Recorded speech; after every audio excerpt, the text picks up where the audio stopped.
But interestingly, the text goes on to say that he walked with God for 300 years after the birth of his first child, and the text says he had sons and daughters. Those sons and daughters brought challenges. Those sons and daughters sure brought heartaches. Those sons and daughters brought decisions, but none of those things caused Enoch to lose his focus on serving God and walking with God. I would suggest to us, brothers and sisters, that one of the things that we can be encouraged by as we read scripture and as we study those heroes of faith is that they experience God in the reality of their own life. And rather than asking God to change our narrative and change our perspective and start the year again and change our boss and change our job and change our spouse and change our kids, what we need to do is say, Lord, change me.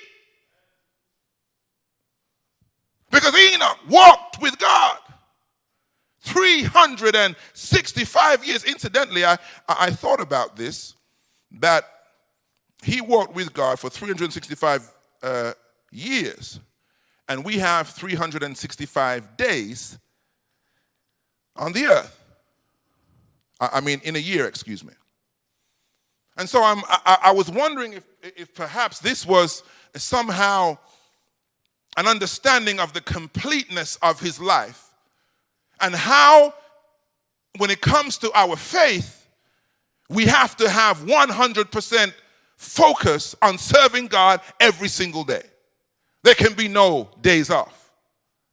And there can be no clocking out early. You know, when I was, before I got picked up to as a pastor, after I'd gone back to college and done my master's program, I worked for just about 6 months for a car production company in Oxford. They were making the Mini. It was actually BMW, and they had bought the rights to make the Mini car, and so I was part of the production team.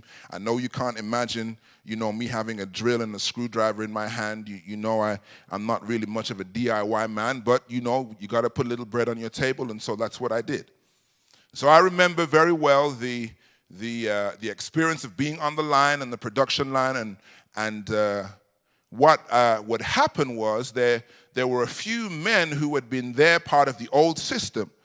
And they would, at around about maybe 2:30, we would finish work at 4, but they would come to one of the foremen who was there, and they would say to him, can you clock me out? And that's when you clock in the system, you put your card in, and it records your time. And then one of the days we were on the line, and one of the managers came, and he called a roll call. At around 3 o'clock, he called a roll call. And when he looked around and called a roll call for those who were on the line, there were about 3 or 4 guys who were part of the old working system, and they had gone home early, but because of how the work would be done, people would cover for them, and they would clock them out so that they would have them down leaving at 4, even when they left at 2:30 and 2 o'clock and all of that, after lunch sometimes even. And I can tell you, I didn't see them again. And the boss, who was from Germany, he'd been brought in from Munich, and he says, this job is for 8 hours, and you have to complete the course of time to get the reward. And I thought about that as we think about our Christian lives and understand that sometimes we want to stop the world to get off. We don't like certain things that happen to us in our experience. But if we are walking by faith, if we're trusting God, if we're claiming his promises, we have to believe that whatever we're going through, that God has got our back. He's going to bring us through. He's going to keep us going. And so we press on. No time off, no breaks. Why? Because we can only get through it. We can only get to it by going through it. We can only get to it by going through it. And what we're experiencing in this season is, I believe more than anything else, if there's anything that our Christian selves need to do, it's to not speculate, it's not waste time with conspiracy theories, but it's to use this time to agonize before God and say, Jesus, show me myself, show me what I am, what I need to be, what you can make me to be in this season. Because it's real life.